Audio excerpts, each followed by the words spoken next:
বৃষ্টি পড়ছে। বৃষ্টি কোথা থেকে আসে? এটি আল্লাহর একটি কি, দেখো কিভাবে। সুবহান আল্লাহ। হিকমা, এটা কি? চমৎকার প্রশ্ন সাইফ। চল আল্লাহর অসাধারণ সৃষ্টি দেখি। এটা পানি চক্র। সুবহানাল্লাহ, বৃষ্টি হল। চলো সমুদ্র থেকে শুরু। ওয়াও, কি চলছে দেখো। বিশাল সমুদ্র, এখানে কোটি কোটি লিটার পানি। সুবহানাল্লাহ, কত বিশাল! হিকমা, পানি উপরে উঠছে কি করে? সূর্যকে পান। সুবহানাল্লাহ, কত আশ্চর্য। সুবহা, আল্লাহর সৃষ্টি কত। বাতাস বইছে, আলো ছেছে। হ্যাঁ, বাতাস পানির বাষ্পে।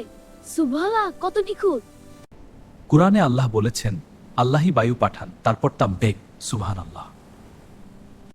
ওয়াও, আমরা উঠছি। আর তুলতে পাতা লাস্টা মেঘা হয়। এটা বিকি কুরআন। সুবহানাল্লাহ, পানির বাতাসে বাষ্প ঘনীভূত তো। আর ব্যাপার হ্যাঁ বলে কুরআনে আল্লাহ বলেছেন, তিনি মেঘ একত্র করেন, স্তরে স্তরে রাখেন। সুবহানাল্লাহ, কুরআন কিভাবে জানলো? কারণ আল্লাহই বৃষ্টি বানান। দেখ সাইফ, ছোট ছোট ফোঁটা। ওরা বলছে বৃষ্টি হবে। আল্লাহর সৃষ্টি কত নিখুঁত। ফোঁটা এত ভারী হয়ে গেছে যে মেঘ আর ধরে রাখতে পারছে না।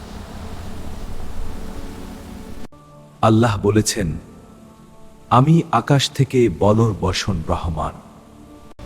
আমরা বৃষ্টির সাথে পৃথিবীতে নামছি। হ্যাঁ সাইফ, আল্লাহর রহমত করছে। সুবহান, মাটি শুকনো, গাছ মায়ের। ঠিক বলেছে সাইফ।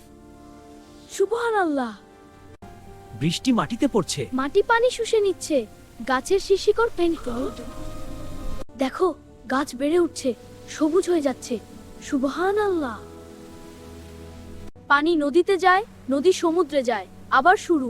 পূর্ণ চক্র, কখনো শেষ হয় না। পরবর্তী পর্ব, মৌমাছির গোপন ভাষা। কিভাবে মৌমাছি কথা বলে। সুবহানাল্লাহ, আল্লাহ কত নিখুঁত সিস্টেম বানিয়েছেন।